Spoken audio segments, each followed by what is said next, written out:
What does it take to build an empire from scratch? To turn a simple idea into one of the most recognized brands in the world. Today, we're diving into the story behind Nike told by its CEO founder, Phill Knight, in his memoir Shoe Dog. From humble beginnings in the 1960s, Battling financial crises, to transforming the world of sports and business, Phill Knight's journey is nothing short of legendary. In this video, we'll break down the main points of his story, exploring the risks, innovations, and lessons that built Nike into the powerhouse it is today. So, buckle up as we take a deep dive into the heart of Shoe Dog and uncover the secrets to Nike's incredible success. Number 1. The early struggles and risks of Nike's founding. Phill Knight's journey to create Nike began with a personal risk. After completing his MBA from Stanford, Knight had the idea of importing Japanese running shoes to the US, which he believed would offer superior quality at a competitive price. He borrowed $50 from his father and began his venture,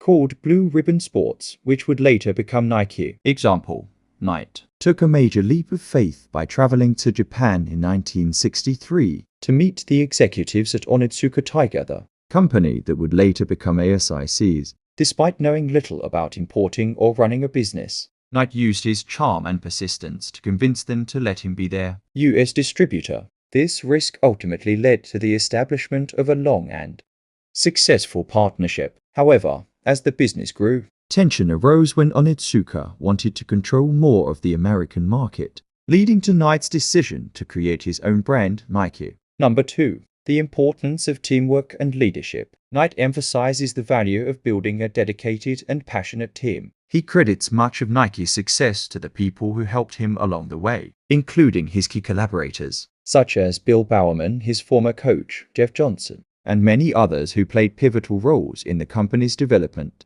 Example: Bill Bowerman, Knight's former track coach at the University of Oregon, was crucial to Nike's success, especially with his innovation in product development. Bowerman is famous for experimenting with the waffle iron to create a new shoe sole that improved traction, which became one of Nike's iconic designs. The collaboration between Knight's business acumen and Bowerman's innovation shaped Nike's early product lines, with Bowerman's passion for running fueling Knight's drive.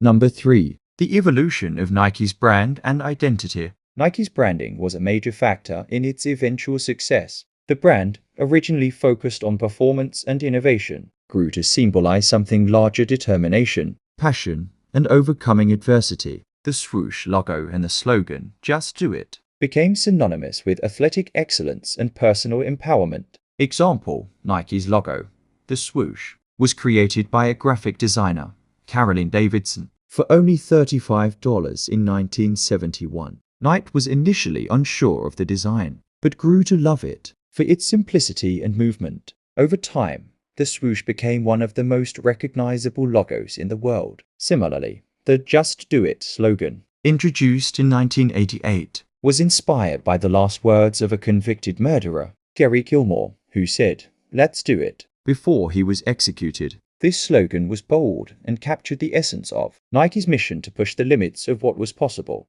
Number 4. Overcoming financial struggles and operational challenges. Nike's early years were marked by severe financial difficulties, including cash flow problems, debt, and tension with suppliers. Knight frequently had to take on personal debt, including borrowing money from friends and family to keep the company afloat. He was also constantly under pressure to manage inventory and maintain good relationships with distributors and retailers. Example: in the 1970s, Nike faced significant financial stress. Knight's company was growing fast, but they lacked the capital to support operations. In one instance, Knight had to ask his mother for a loan to meet payroll. They often had to delay payments to suppliers to maintain cash flow, which caused immense stress. Nike's reliance on an unstable financial model was a huge risk. However, Knight persevered, leveraging the growing popularity of the brand and securing investments to stabilize operations. Number 5. The role of innovation and product development.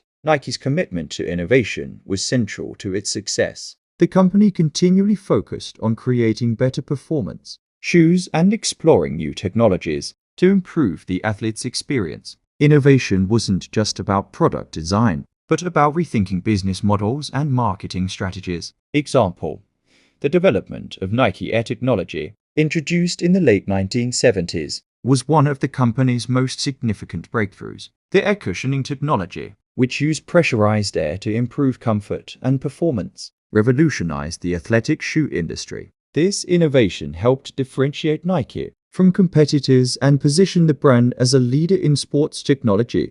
Number 6. Nike's global expansion and growing pains. Nike's eventual success came not just from its innovative products, but also from its global expansion. However, the path to global domination was far from smooth. Nike had to navigate challenges such as competing with larger brands like Adidas, dealing with labor issues, and managing the complexities of international markets. Example: the 1980s marked a period of tremendous growth for Nike, but it also led to new challenges. As Nike expanded, it faced increasing criticism over labor conditions in factories. Especially in Asia, there were protests against the company for its use of cheap labor, and Knight, along with other executives, faced pressure to address these issues. While the company worked to improve conditions, it had to balance public relations with its business model of outsourcing production to cheaper labor markets. Number 7. The culture of risk and persistence. A recurring theme in Shoe Dog is Knight's philosophy that taking risks is crucial for success.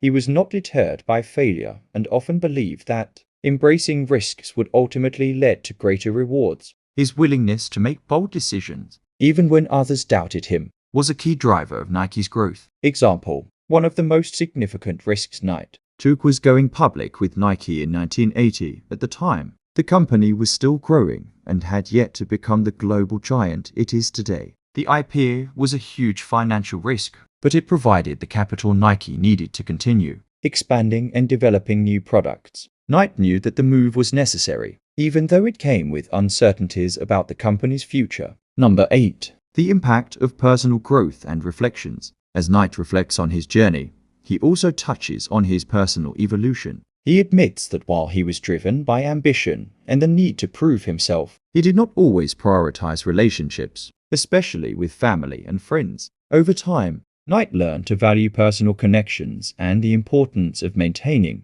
a work-life balance. Example: one of the most poignant moments in Shoe Dog comes when Knight reflects on his relationship with his late son, Matthew. Matthew passed away in a tragic accident in 2004, and this loss profoundly impacted Knight. In the book, Knight discusses how his son's death shifted his perspective on life and business, leading him to focus more on the legacy of Nike and the importance of family and loved ones. Conclusion: Shoe Dog is more than just a memoir about building Nike. It's a story about perseverance, risk, innovation, and leadership. Knight's honest and reflective narrative gives readers a deep insight into the challenges and triumphs of starting and growing one of the world's most successful brands. His journey shows how taking risks, building strong teams, and being committed to a vision can turn a small idea into a global empire. If you enjoyed this video, please subscribe and like to my channel.